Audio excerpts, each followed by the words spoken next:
I was going to go easy on you, not to hurt your feelings. You f***ing irritate the shit out of me!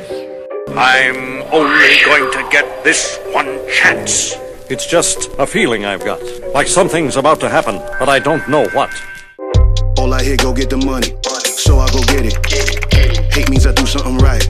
So I'ma let. Hey, what's going on, peeps? We're at it again. Gap Sell Keenan. Gap Sell Keenan. This is where I let real salespeople who want to sell me, believe their product or service can help a sales guy or help me. I let them sell me, and if it is good enough and I have a big enough problem, I will actually buy it. But I get to critique them. So today we're on number 10, Gap Sell Keenan number 10, and we have Simon Connell.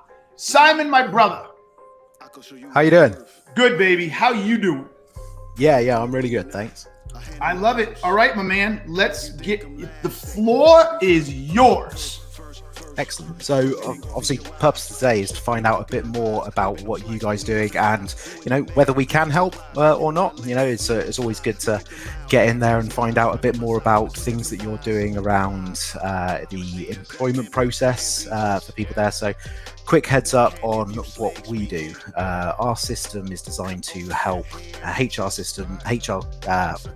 HR teams save time in their processes, make their processes more streamlined, and make the onboarding experience for new starters going into businesses a lot more efficient and a lot more engaging as well, because we think it's important to get people through that and make them better employees. So what I want to find out today is probably a couple of things from you about how you're recruiting people there, the process that you're taking people through when you bring them into the organisation, because I know you're recruiting quite a bit. I've seen it advertised on the newsletters and things like that in terms of people that you're bringing on. I also know that you've got a recruitment side to the company as well, and I want to talk a little bit about how you talk to your customers about onboarding new starters. And onboarding can be anything from the point when someone's offered a job, so after they've been selected from the recruitment process, all the way through to them starting within the role and the weeks and months and everything that come after that. Because I think the whole thing's important. It's a bit like if you don't do the bit up to day one well, it's a bit like trying to do a sales call without doing a discovery first. Because you end up with someone who's not engaged in the process right when they start. So give me a bit more background on what you guys are doing there recruitment-wise. It's a pretty broad question. Where on the recruitment side? Where we sell the recruiting for our clients, or where we recruit for our company? Well, let's start internally first and talk a little bit about that process and what you're doing with that. 'Cause like I said, I've seen the stuff on the newsletters about you're recruiting people, you're bringing people on at the moment, and want to find a bit more whether that's kind of to do with the growth of the company and or growth plans that you've got. And then we can talk a little bit about the actual process that sits around how you bring people in from there. Okay. So where do you want me to start? Start with the recruitment plans for the company and sort of how that fits into the broader strategy for you guys. Okay, so I think in 2020 we'll probably add 2 more full-time employees, most likely salespeople, and then we'll recruit 1 or 2 1099s.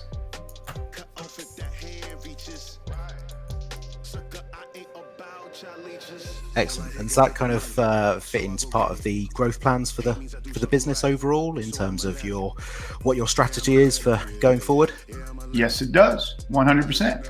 Excellent. So, well, I'm guessing especially for the salespeople, it's important to bring the right people in and have them performing as soon as possible. Yep. And if let's say you take someone through the recruitment process and then they don't start or don't come in or they don't seem to be a fit on day one. I mean, has anything ever like that ever happened to yourself or anyone that you're aware of in the past? A guy about 18 months ago, no, not even a year ago, we had hired a guy.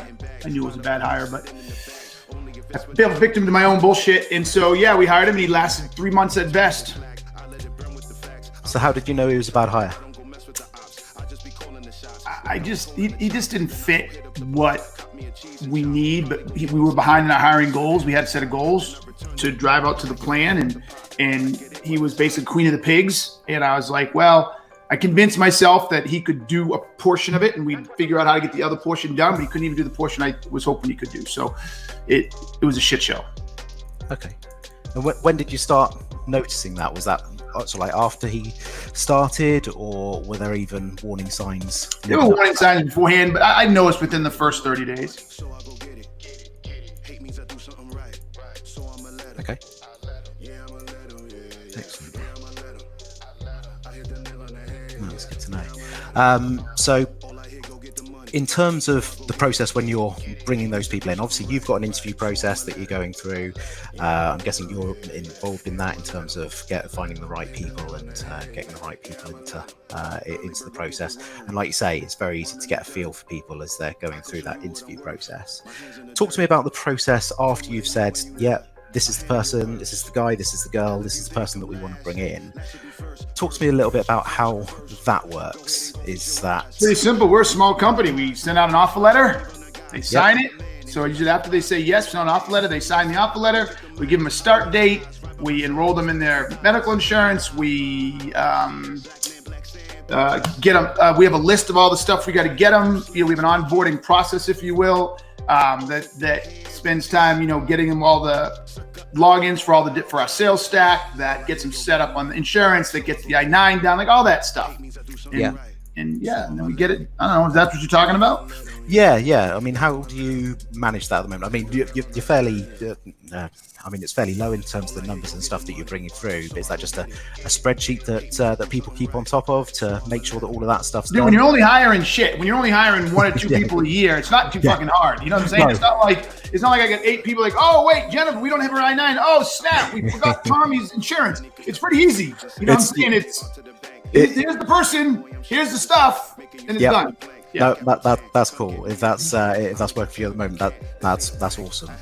So in that case, then let's talk a little bit more about the recruitment side of the business, in terms of what you're doing for people on that side of things. Because what we find, especially when people are bringing sort of multiple people in or growing their sales teams, maybe at a bigger number than the number that you're bringing in there, getting those processes done can be tricky, and making sure that everything's done in time and that the process feels good for the people going through it as well is a really key part in terms of getting them started. So with the people that you're recruiting for, are there kind of like massive numbers of salespeople that you're bringing on for some of these organizations? No, we haven't put as much energy into this, and I keep saying every year is the year we're going to double down on recruiting, but I don't, because we end up having other stuff that's more valuable to us, like the training, and we're doing an online training coming up, and we have too many trainings and I can't do them all anymore, and so now I got to hire trainers to do it, and blah blah blah. So the recruiting piece is primarily for our existing clients who, when I'm out consulting or I'm doing training, they're like, oh, hey, we got to hire 3 more people. All I have to say is, well, we can do that for you. And because it's contingency based, like, oh, that'd be great. And find good gap sellers. So I go over to my recruiter and off she goes. So, it's really not, the numbers aren't that big. And we haven't really invested too heavily in that. It's super competitive space. It's contingency. It's finicky. So it's just sort of a nice value add that we have on top of it. And hold on, Jack Stern, if you're still listening, brother, KeenanShirts.com. Go get yourself one. All right, keep going. Yeah. So when you are taking people through that process, so I know it's contingency, it's call off, it's every sort of now and again. Do you ever have people that you sort of like find within that process? You take them through the recruitment process, you start you get the customer to select them, and then they don't start, or they ever fall out of the process from that point? So at one point in time, several years ago, I doubled down big time in the recruiting process. Probably why I'm not too keen on doing it again. And we had 3 recruiters, and we had a sourcer, and we had a salesperson. I think I had 4 or 5 or 6 people. And we were finding people left and right, and we'd get them all the way through and most of the way through, and they wouldn't get hired. It was brutal. Like, we took a pounding that year. I think at one point in July, we had submitted like 80 or 90 or 100 people, and hadn't had a placement, had 1 placement. So across, 7, 8, 9, 10 different, I can't even remember how many, it was several years ago. But now, no, not really. Nope. That's cool. If it's not it's not a key focus for you guys, then there's not a massive piece of thing that we can help you with there. Because we deal with, as well as sort of like internal HR teams and recruitment teams bringing people into businesses, but usually in sort of like the sort of 20, 30, 50, 100,000 new starters a year. Yeah, so that's my question for you, right? Yeah, so sure. I see you trying to find a problem. I see you trying, and you're doing okay. But my first feedback to you is, why did you even think that I was a customer, to be perfectly frank? So I saw the recruitment plans and stuff that you had. I saw sort of like some of the people that you had on LinkedIn. I wasn't sure whether that was the full size of the business. And even for some small companies, we find that it can be a bit of an issue because you've got a relatively small team, limited resources, and sometimes it can be we just want a quick fix to. How do you define a small team? How do you define a small team? So we've got customers who, across their management function, they've only got 4 or 5 people, and maybe one of them has a responsibility for the process of bringing new people in. But maybe then we have 4 or 5 people. Yeah. Who are they bringing in? Because they can't be 4 or 5 forever. You hire 2 people, you just double the size of the company. That's true. So yeah, it was, I wanted to find out a bit more about that and whether there was more behind it. But then there's also that recruiting side that I saw as well. I didn't know how heavy that was for you guys, how much involvement there was there. So I was trying to find out whether there was a bit more behind that, because I know from people that we deal with who are recruiting for other people, they get that kind of headache that you used to have, where they are sort of like selecting the people, they're taking them all the way through the recruitment process, they're even getting to the point of offer, but then they're not getting them to start, or they're dropping out early. How do you fix that? How do you fix that? So we've got a system that keeps people in the loop, because typically what we see, recruiters either let their customers. That was not our problem. That was not our problem. Like, our problem was not people falling out because they were out of touch. We weren't there. They were falling out because the customer, for whatever reason, at the 11th hour decided not to go with them, or they got another job somewhere else. You know what I'm saying? But it wasn't because of process issue or because they were being neglected. I think that'd be a big company problem. It can be, yeah, and that was where I didn't know who you were recruiting for. Obviously, I got the sense that it was some of your customers, but I know that you consult with some quite big organisations at times as well. So it was, I wanted to find out a bit more about that. Because if I were you, yes, and I were doing something like, look, I get that this is slightly unorthodox for you, right? But if I had someone similar to me in the future, I would have cut to the chase. Yeah. Like, some of the very first questions I might ask is, tell me a bit about your hiring. You did ask this, but I would have wrapped it up with, tell me a little bit your hiring process in the number of people you bring on board every year. Yep. Right? And I'm going to have some ICP in my little brain. And if it's less than 10, 20, 50, I don't know what the fucking number is. If the number is less than XYZ, my next response is, hey, listen, Keenan, I really appreciate you taking the time. But we found, now watch what I do here. We have found that for companies that bring in or hire less than 8, 10, X number of employees, we don't bring a whole lot of value. It'd be my pleasure to talk to you more, but I don't want to waste your time understanding, generally speaking, the value we bring is highly diminished at organizations of your size. Yeah. Done. Just done. And then you go to the recruiting side and ask the same question again. Tell me about the number of people you recruit on a regular basis. And then I would have followed that up with, how often do you, specific numbers, how often do you lose people in the process? And or what is your placement rate? If the placement rate is really low, my next question is that placement rate a result of people being neglected, being lost in the process, not being contacted soon enough, or is it just simply the buyer not think it's a good fit? Yeah. Because you can't fix the second one. No. But if you find out, if I say, we keep losing them because we forgot to get their resume in, or we lost them because they sat with no one talked to them for 2 weeks, and I'm doing 100 or whatever your number is, now you got a problem. But I could have had that whole conversation in about 4 minutes. Sorry. Yeah. No, that's good shout. Good shout. Dog. No, it's don't apologize. But like you said, usually when I'm having these conversations, we kind of know a bit more of that detail. Quite often, people have either come to us, or we've reached out and found that there's some kind of issue that they're connecting with. So that's a really good take, because there's sometimes when we don't have that background. Yes. And those are really, really great points to nail it down. Yes. Yes. Yeah. Like that's why I all give you the advice. Fuck it. If you already know it, you're not going to be in this position. Yep. The whole point is to be able to process the conversation to get as quickly and as effectively at where the problems could live. Yep. Right? And to get there quick. The one thing I'm noticing in all of these, this is number 10 now, is no matter how much you guys read this shit and how much you get, you guys are all over the place. Your ability to be laser focused. It's literally like you're a doctor and you know you work on a human, but you don't realize you're a heart surgeon, and particularly you don't realize you're a cardiovascular surgeon who works on a particular part of the heart, and you're asking about my damn freaking fingers. Yeah, okay, they're connected, and I know you're going to get to here and get hit here, but why are you starting out here? Just get right to it. Yeah. Do you get tired walking upstairs? Yeah, no, that's cool, because that's one of the things I was going to ask, because I do obviously the discovery calls with people quite often. I find that sometimes they take a while, but if I'm not being laser focused enough, then that's probably why. Yes. So this has been very useful. Yes. Very useful. Here's how it breaks down. If you did a pick, you should know. Did you do a pick? Do you know what problems you were trying to find?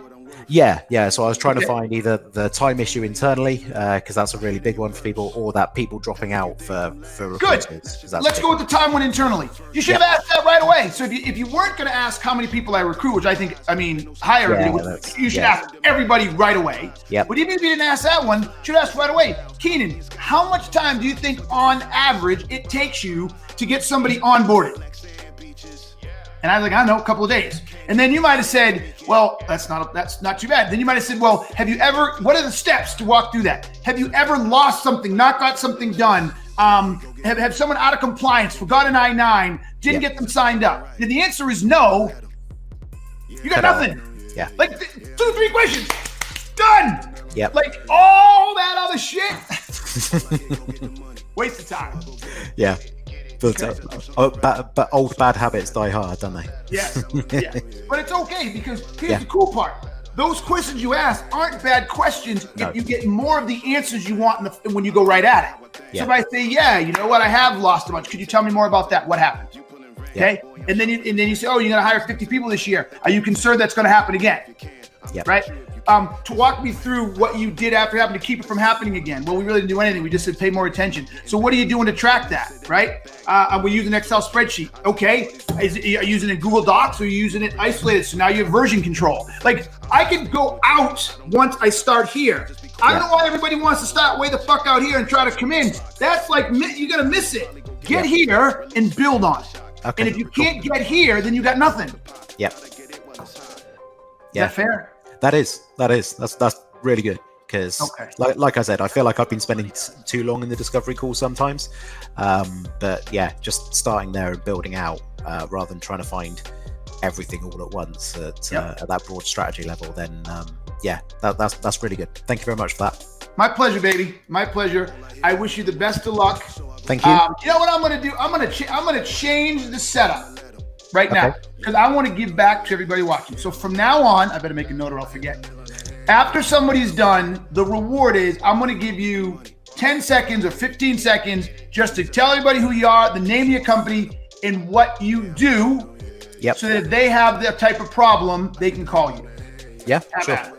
Yeah, okay, cool. So my name's Simon. The company is Web Onboarding, and we have a tool that helps HR teams streamline their process and onboardees have a better experience starting, so that you get more people started and through the door and being more effective from day one, so that businesses can grow and ultimately be better businesses with better environments for people to work with.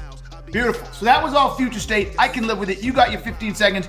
In the future, if you want my opinion on an elevator speech, add the problems. Okay. So cut half of that future state in half with, you can have this, you can have that. Get rid of that and say, so therefore, if you're an organization that is losing employees in the process, if you're an organization who has struggled with getting people compliant with I-9 and or however else you're defining onboarding, describe some of those problems and end it with, we can solve that. Okay. Which one sounds more exciting to you? Yeah, it's sort of getting the problems in front of people. And then saying that you can solve it. Yes, because if someone's listening and they're like, yeah, I hate when that happens, what are they going to do? Yeah, they're going to pick up the phone. They're going to put an inquiry. We're a web tool that helps people onboard better. It makes your life better and everything's cooler. They may think their onboarding process is fine. Yeah. See what I'm saying? Good stuff. Yeah, right, I like that. All right. Well, thank you, Simon. I appreciate it. Thank you, Keenan. Everybody else. Appreciate the time. Yeah, of course, baby. Look, like I said, everybody else, you got the balls for doing it. Good on you, man. Good on you. So, everybody, thank you for listening to Gap Sell Keenan number 10. If you have a product or service that you think a sales guy could use and you want to gap sell me, hit me, DM me, and I will take this call. And if I need it, if I have a big enough problem, I will buy it. So hit me up and let's make it happen. Outside of that, we've had one woman and we messed up technologically. So come on, ladies, let's see what the ladies can do. Let's make it happen. All right, everybody, thanks for paying attention. Until next time, you know what I'm going to say. Peace. I'm out. All I hear, go get the money. So I go get it. Hate means I do something.